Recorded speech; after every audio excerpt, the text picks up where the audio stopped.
इन question number 5 हमें when diagrams बनाने हैं। In first part we have A union B complement. इसका Venn diagram हमें बनाना है, तो इसको हम कैसे बनाएंगे?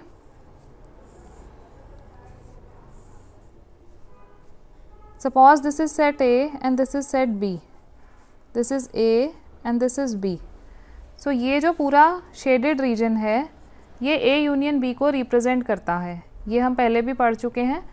तो अगर मुझे ए यूनियन बी का कॉम्प्लीमेंट बनाना है तो वो क्या होगा?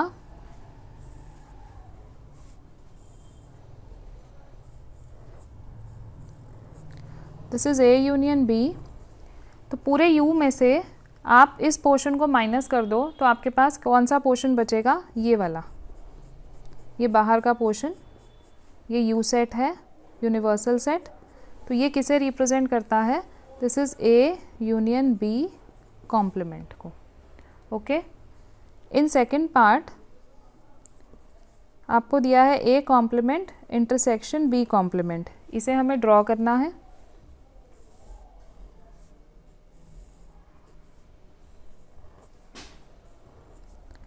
Suppose this is set A and this is set B. Now अगर मैं ए कॉम्प्लीमेंट बनाती हूँ तो ए कॉम्प्लीमेंट के अंदर ये सारा पोर्शन जो पिंक कलर से शेड हुआ है, ये सारा पोर्शन किस में आ जाएगा? This is A complement. और अगर मैं बी कॉम्प्लीमेंट बनाऊं, इसी को हम रीड्रॉ करते हैं। This is A, this is B. अगर मैं बी कॉम्प्लीमेंट बनाती हूँ तो मैं ब्लू पेन से यहीं पे शेड करती हूँ, बी को छोड़ के बाकी सारा पार्ट,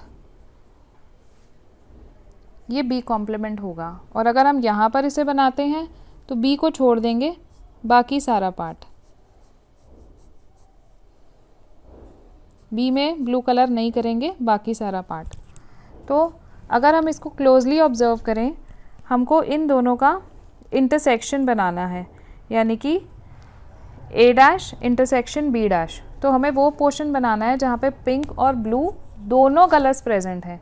तो ध्यान से देखो, तो ये जो बाहर वाला पार्ट है यहाँ पे दोनों कलर्स प्रेजेंट है, पिंक भी और ब्लू भी। तो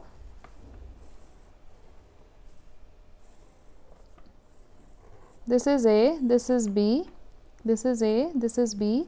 ये जो बाहर वाला सारा पार्ट है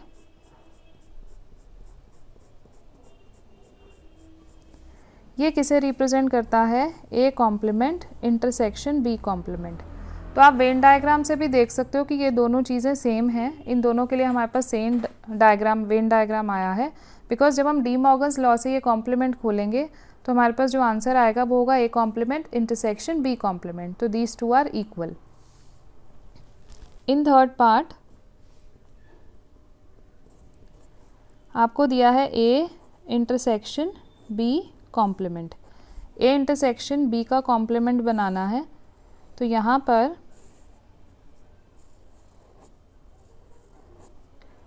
this is A and this is B and this represents A intersection B. तो जब मैं इसका कॉम्प्लीमेंट बनाऊंगी तो इस पोर्शन को छोड़ के बाकी सारे पार्ट को मैं शेड कर दूंगी।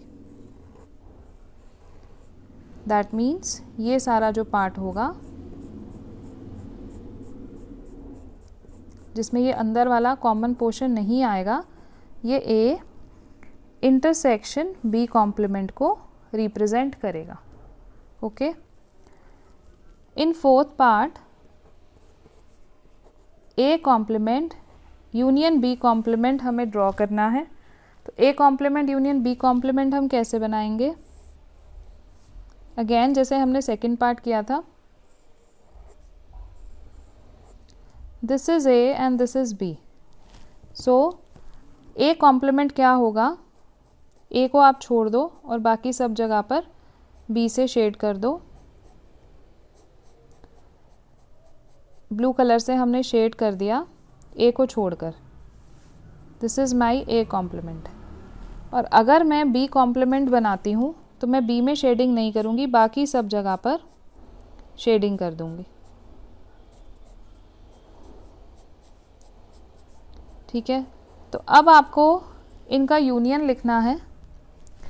जब आप इनका यूनियन लिखोगे तो आप देख रहे हो दोनों केसेस में जब आपने ए कॉम्प्लीमेंट और बी कॉम्प्लीमेंट का यूनियन करा तो किसी भी केस में ये अंदर वाला पार्ट जो है वो शेड नहीं हुआ है। तो जो A complement union B complement होगा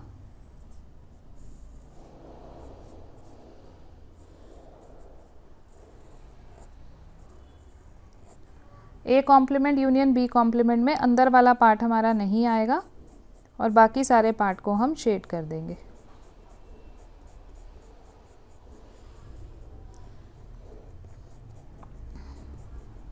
तो ये किसे रिप्रेजेंट करता है?